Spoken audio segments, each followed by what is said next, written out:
پہلی چاہت پارٹ 4۔ اسی طرح ارحم بھی اپنے چاچو سے بہت محبت کرتا تھا۔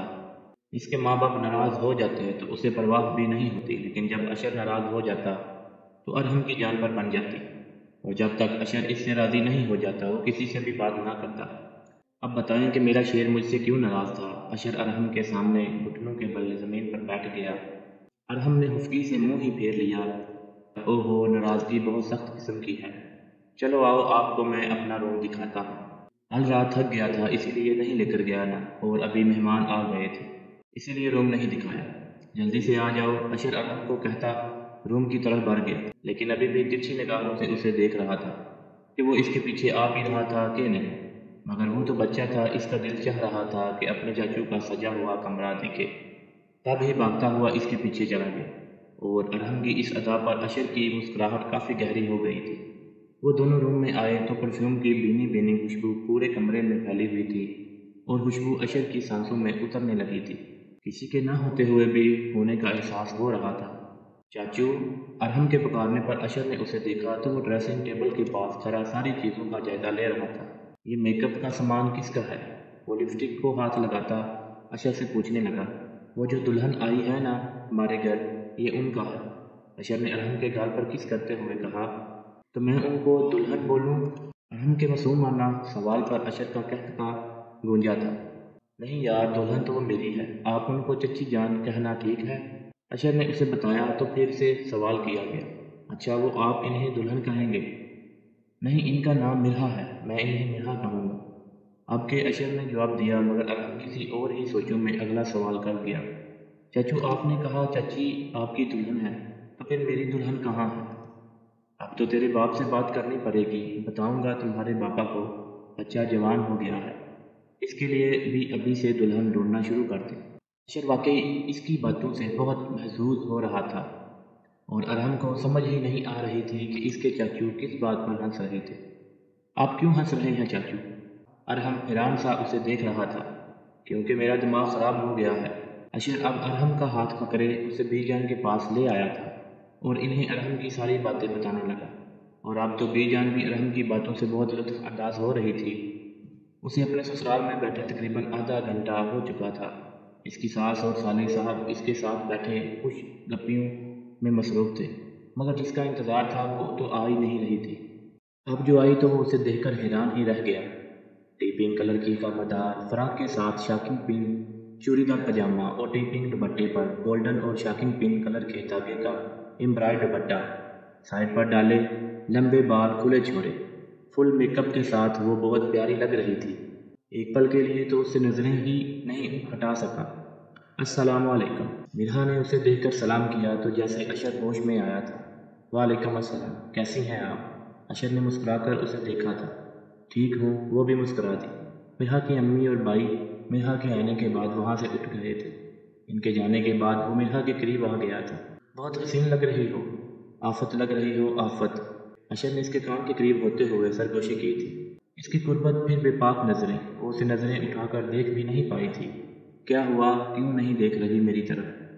اس کی ٹھوڑی پر ہاتھ رکھ کر چہرے کو اوپر کیا تھا۔ اب جو مرحا نے نظر اٹھا کر اسے دیکھا تو دل کی دھڑکنیں جیسے رکنے لگی تھی، سانس لینا مشکل ہو رہا تھا۔ پلیز کوئی آ جائے گا، مرحا نے اسے خود سے دور کرتے ہوئے کہا، تو اس نے اٹھ کر ڈرائنگ روم کا دروازہ بند کر دیا۔ وہ بھی گھبرا کر اپنی جگہ سے اٹھ گئی تھی۔ اس کے لمبے سلکی بال اس کی کمر پر پھیلے ہوئے تھے۔ وہ جب دروازہ بند کر کے اس کی طرف آیا تو پھر اسے باہوں کے حصار میں لیتے خود سے قریب کر لیا۔ کیوں نہیں دیکھتی میری طرف؟ ہاں، اس نے حصار تنگ کر لیا تھا۔ اشر بری بات ہے، کیا کہیں گے سب؟ آپ نے دروازہ کیوں بند کر لیا؟ اسے اچھا نہیں لگ رہا تھا یہ سب، اسی لیے اسے منع کرنے لگی۔ کیا کہیں گے؟ یہی کہیں گے نا کہ اپنی بیوی کے ساتھ رومانس کر رہا ہے۔ اشر اسے چھوڑنے پر رضامند نہیں تھا۔ پلیز گھر جا کر، ابھی نہیں۔ وہ جیسے رو دینے کو تھی۔ اشر نے اس کے گال پر کس کرتے ہوئے جیسے ہی اس سے دور ہوا، مرحا نے فوراً سے دروازہ کھولا تھا۔ مرحا کی اس حرکت پر اشر کے چہرے کی مسکراہٹ کافی گہری ہو گئی تھی، اور وہ بھی اب آ کر صوفے پر بیٹھ گیا تھا۔ پھر سب نے کھانا کھایا اور کافی دیر تک گپ شپ چلتی رہی۔ چلنا چاہیے، اب کافی دیر ہو گئی، اشر نے کلائی میں باندھی گھڑی کو دیکھتے ہوئے مرحا سے کہا تو وہ یکدم ہی اپنی جگہ سے اٹھ گئی۔ وہ آج بہت گھبرا رہی تھی، بہت شرم آ رہی تھی اسے۔ اس کو جلدی سے اٹھتے دیکھ کر اس کی بھابھی نے مانی حیض نظروں سے دیکھا تھا اسے۔ اتنی بھی کیا جلدی ہے، چلی جانا گھر۔ اور بابی کی بات سنتے ہی بیچاری پھر سے بیٹھ گئی تھی۔ شرمندگی سے چہرہ سرخ ہو گیا تھا، وہ نظریں جھکائے ہاتھوں کی انگلیوں کو آپس میں مسل رہی تھی۔ اتنے میں اس کی بابی نے اس کا ہاتھ پکڑا اور اسے وہاں سے دوسرے کمرے میں لے گئی۔ کیا ہو گیا ہے، اتنی نروس کیوں ہو رہی؟ ریلیکس ہو جاؤ، شروع میں لڑکیاں ہو جاتی ہیں نروس، مگر تم کچھ زیادہ ہی پزل ہو رہی، خود کو ریلیکس رکھو۔ بابی نے اس کا ہاتھ تھامتے ہوئے اسے تسلی دی۔ جب وہ ریلیکس فیل کرنے لگی تو اس کی بابی کو پھر سے شرارت سوچی۔ ویسے دروازہ بند کر کے کیا ہو رہا تھا؟ بابی نے آنکھوں میں شرارت لیے سوال کیا تو میرا جو پہلے اتنی نروس ہو رہی تھی اب پھر سے وہی حالت ہونے لگی تھی اس کی۔ وہ انہوں نے دروازہ بند کیا تھا، میں نے نہیں۔ اب تو اس کی آواز بھی کپ کپا رہی تھی۔ پاگل لڑکی، تم تو ایسے گھبرا رہی ہو جیسے کوئی جرم کر لیا ہو۔ اچھا ہے، انجوائے کرو، مگر خود کو ریلیکس رکھو، اتنا نروس ہونے کی بالکل بھی ضرورت نہیں۔ اس کی بابی نے اسے گلے لگاتے تسلی دی تھی۔ میرا بھی ہلکا سا مسکرا دی، پھر اس نے عبایا اور اسکارف پہنا اور پھر وہ دونوں خدا حافظ کہتے وہاں سے نکل گئے تھے۔ جب گھر پہنچے تو پہلے بی جان کے کمرے میں گئے۔ بی جان کے علاوہ بھی کوئی تھا جو اشر کا انتظار کر رہا تھا، وہ تھا ارحم، اس کا بھتیجا۔ بی جان سے ملنے کے بعد اس نے ارحم کو گود میں اٹھایا تھا۔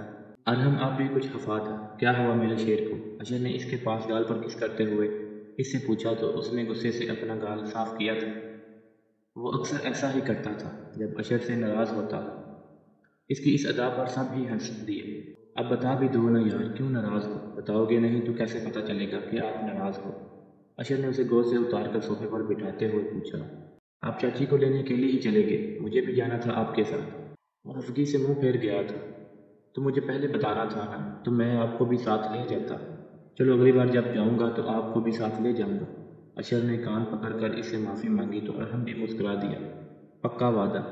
ارحم نے اپنا چھوٹا سا ہاتھ آگے کیا، جو حکم میرے آقا، یہ کہتے ہوئے اشر نے بھی اس کا ہاتھ تھام لیا۔ وہ دونوں جب کمرے میں آئے تو میرا نے عبایا اور اسکارف اتار دیا، پھر ڈریسنگ ٹیبل کے سامنے کھڑے ہو کر جویلری اتارنے لگی، تبھی اشر آیا تھا۔ کیا کر رہی ہے میری حسین وائف؟ اسے خود سے قریب کیا تھا، پھر اس کے ہاتھ اپنے کندھوں پر رکھتے ہوئے اسے بہت سنجیدگی سے دیکھنے لگا۔ اشر کے چہرے پر چھائی سنجیدگی دیکھ کر اس نے اشر سے سوال کیا تو وہ اس کا ہاتھ پکڑے بیڈ کے پاس لایا اور اسے وہاں بٹھاتے ہوئے خود بھی بیٹھ گیا۔ وہ اب بھی پریشان سی اسے دیکھ رہی تھی۔ سمجھنے لگی ہو مجھے؟ ہاں۔ اشر نے میرا کی گود میں سر رکھتے اس کی طرف دیکھا۔ رومانس تو ہوتا رہے گا، آج ہم ایک دوسرے سے اپنی ہر بات شیئر کریں گے، جو آپ کے دل میں ہے، جو آپ مجھ سے کہنا چاہتی ہیں کہہ دینا، اور میں بھی آپ کو اپنے بارے میں سب کچھ بتا دوں گا۔ ہمیں ساتھ زندگی گزارنے کے لیے ایک دوسرے کے بارے میں سب پتہ ہونا چاہیے، ایک دوسرے کی پسند ناپسند، آپ مجھ سے کیا توقعات رکھتے ہیں، میں آپ سے کیا چاہتا ہوں، ہم آج ایک دوسرے کو سب بتائیں گے۔ اشر نے اس کے ہاتھ تھام کر اپنے سینے پر رکھ لیے تھے اور خود آنکھیں موڑ لی تھیں۔ پہلے آپ کہیں گی یا میں؟ اشر نے اسے دیکھا تو میرا نے جلدی سے کہا، میں بتاؤں گی سب کچھ آپ کو۔ جی جناب، یہ بندہ آپ کو سن رہا ہے، ارشاد فرمائیے۔ اشر نے اس سے اتنی سعادت مندی سے جواب دیا تو میرا ہنسنے لگی۔ مجھے 12 سال کی عمر میں پتہ چلا کہ آپ کا نام مجھ سے منسوب ہے۔ بس پھر ہر گزرتے دن کے ساتھ میں آپ کے بارے میں سوچنے لگی، اور آپ نے تو ہمارے گھر ہی آنا چھوڑ دیا تھا۔ دل کرتا کہ آپ سامنے آ جائیں، دیکھ لوں آپ کو ایک بار۔ یہ 10 سال بس آپ کی چاہت میں گزار دیے ہیں میں نے۔ اگر آپ مجھے نہ ملتے تو میں کبھی کسی اور سے شادی نہ کرتی۔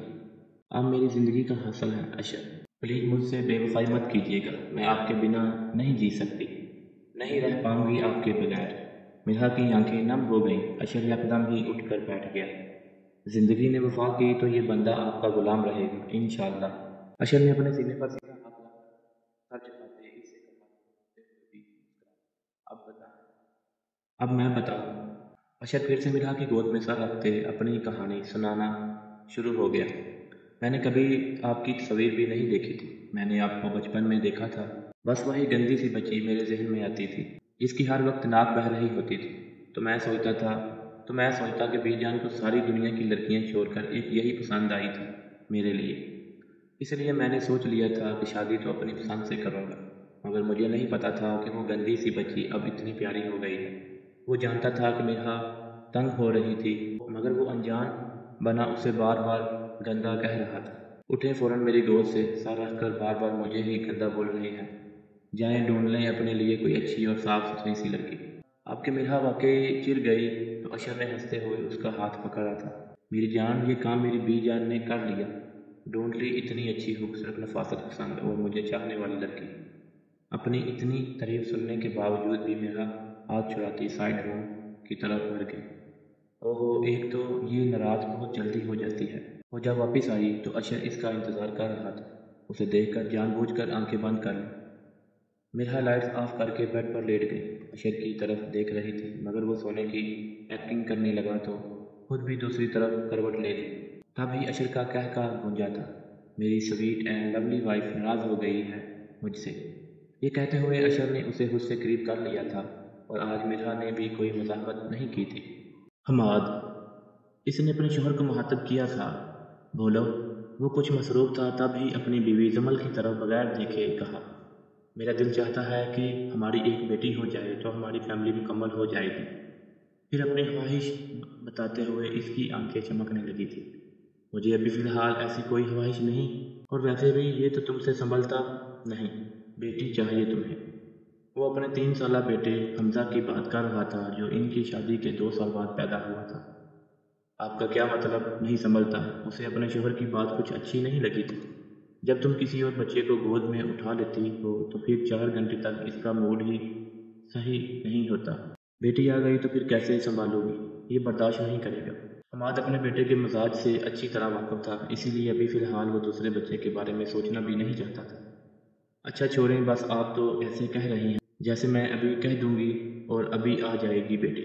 وہ خود بھی حمزہ کی فطرت سے بہت اچھی طرح واقف تھی کہ وہ کسی دوسرے بچے کو برداشت نہیں کرتا، سو اس نے ابھی اس ٹاپک پر اپنے شوہر سے زیادہ بحث کرنے مناسب نہیں سمجھی۔ تم اس معصوم کے ساتھ ایسا مت کرو، اس سے بہتر ہے تم اس کا گلا دبا دو یا زہر دے دو اسے۔ میرا دل تو مطمئن ہوگا نا کہ ہم نے اسے دنیا کی ذلت جھیلنے کے لیے نہیں چھوڑا۔ وہ اپنی بیوی کی منتیں کر رہا تھا کہ وہ اس معصوم سی جان پر اتنا بڑا ظلم نہ کرے اور زہر دے کر ہم پوری دنیا کے سامنے مجرم بن جائیں، ہے نا؟ اگر آپ وہ نہیں کریں گے جیسا میں کہہ رہی ہوں تو پھر آپ مجھے طلاق دے دیں۔ اس نے اپنے شوہر کے ارادوں کو کمزور پڑتے دیکھا تو آخری حربہ آزمایا، جس میں وہ کامیاب بھی ہو گئی۔ آگے کی کہانی اگلی ویڈیو میں سنیے۔ شکریہ، جزاک اللہ۔ ہمارے چینل اردو زون کو سبسکرائب کریں، ویڈیو کو لائک کریں اور کمنٹ سیکشن میں اپنی رائے کا اظہار ضرور کیجیے۔ شکریہ، جزاک اللہ۔